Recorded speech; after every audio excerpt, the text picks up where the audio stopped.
After I left US Air in 2002, because of the onset of September 11, US Air wasn't the only airline. There was quite a few airlines that ended up laying off pilots.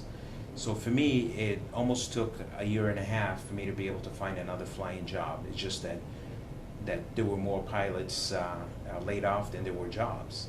But I was fortunate enough actually to be able to go back to my old employer, which was Mesa Airlines, and I ended up working there for 9 months, because the most important thing for a pilot is that you have to constantly be flying.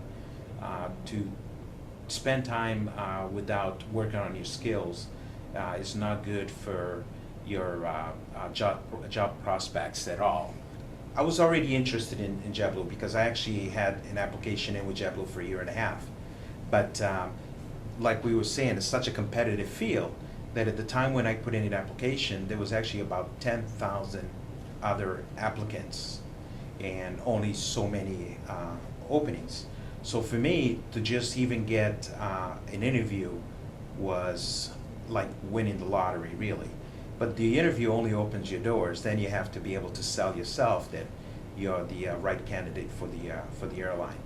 And Joe probably has like a similar story. If you want to share. When I was working at Mesa Airlines, the former company that he also worked in, and worked there for 7 years, and built my hours there. Became a captain, became a check airman, which is an instructor. Not only something I wanted to do, but also, once again, very competitive landscape for this profession. So you always have to do anything to make yourself better and to have a resume that's competitive. So when the opportunity arose for me to even apply, I had the minimum hours I needed to apply at JetBlue to put in my application. I did so, and at the time, JetBlue was hiring, but there were still a lot of pilots who lost their jobs back in 9/11, 2001. JetBlue definitely believes in diversity.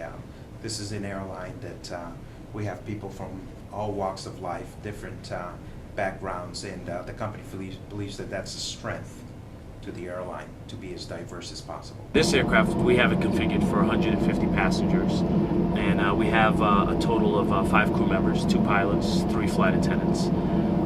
The aircraft for us at JetBlue is used throughout the United States, the Caribbean, Central America, and we just started going into South America with it, into Costa Rica and Bogota, Colombia.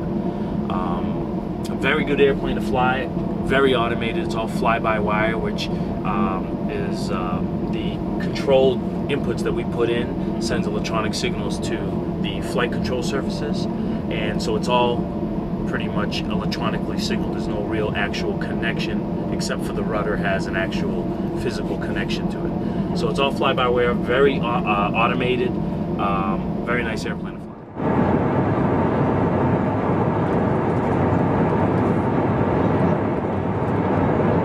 Well, being based here in Fort Lauderdale, we do most of our flying is going up to the New York area, even though there's 5 airports that we fly in the New York area. But we do fly to Boston, Washington, Dulles, out to the West Coast, to places like Long Beach. We just recently started flying out to San Francisco from Fort Lauderdale. It does vary a little bit, but the bulk of the flying for this company is actually done out of New York JFK Airport. I think for me, I always liked Las Vegas. I always liked going to Las Vegas. That was always great. That was a great place to go. San Diego, San Francisco, San Jose, California I liked. And I liked San Juan, Puerto Rico. That was always a nice one to go to. That's a good one. So, and It's in kind Boston. of nice, I want to say it's a nice flight, or? The California flights are nice because they're long flights out to the West Coast. The weather in the West Coast is usually very nice. Okay. And so, and the cities like San Diego, San Francisco, the cities you can, Seattle, Washington's another one. Seattle, Washington is definitely another Cities you can go and walk, and a lot to see. Has a nice coastline, so there's a lot of activities, a lot of attractions that you can go see, and it's a walking city too. So those are the ones that I usually seem to like, the walk cities. Of course, Vegas not really a walking city, but Vegas because of the casinos, the big lights, yeah.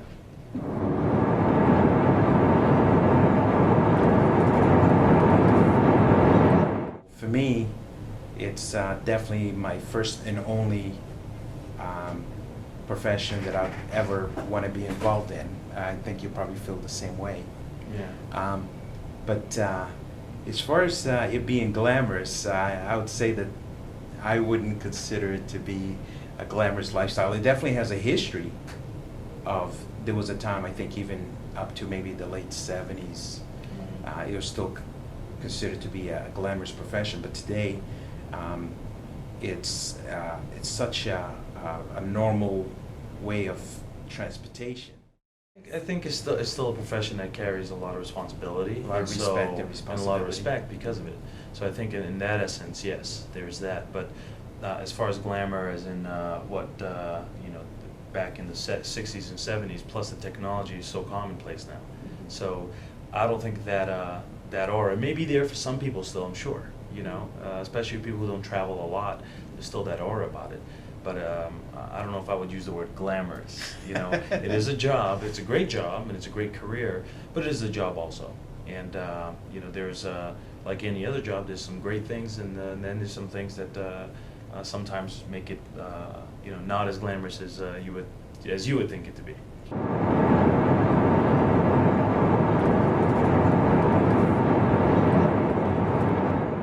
We pretty much know where everything is. It's just that you don't necessarily have to use everything during a whole We flight. hope so. Yeah. I'd like to really thank my brother, Ital Vino, because this was actually his idea. I believe that he's the one that contacted you directly.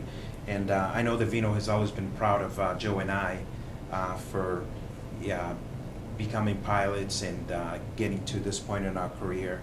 He always speaks very fond of us, and this wouldn't be happening if it wasn't for him. So thank you, Vino.